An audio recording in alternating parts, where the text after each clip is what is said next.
नमस्कार. लाडकी बहीण योजनेत ज्याही महिला विधवा आहेत, वडील नाहीत किंवा घटस्फोटित आहेत, त्या महिलांसाठी एक मोठी अपडेट आता समोर आली आहे.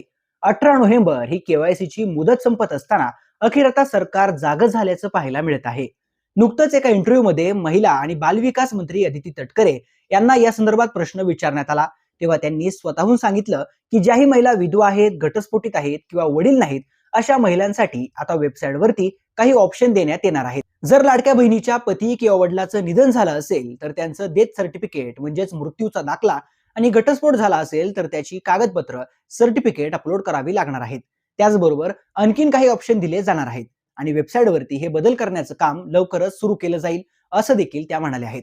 त्याचबरोबर त्यांनी 18 नोव्हेंबर ही केवायसीची शेवटची तारीख असल्याचं देखील पुन्हा अधोरेखित केलं आहे. त्यामुळे आता लाडक्या बहिणींसमोर काही प्रश्न उपस्थित राहिलेत. वेबसाईटवरती हा बदल केव्हा केला जाईल? 18 नोव्हेंबरच्या पुढे मुदतवाढ मिळेल का? मिळाली तर किती दिवसांची मिळेल? ज्या लाडक्या बहिणींकडे पती वडिलांच्या मृत्यूचे दाखले नाहीत किंवा ज्यांच्या घटस्फोटाची केस सुरू आहे, घटस्फोट झालेला नाही, त्या लाडक्या बहिणींनी काय करायचं? असे असंख्य प्रश्न पुन्हा एकदा उपस्थित राहणार आहेत. तुम्हाला काय वाटतं? कमेंट करून नक्की कळवा. लाडकी बहीण आणि इतर योजनांचे अपडेट पाहण्यासाठी मला नक्कीच फॉलो करा.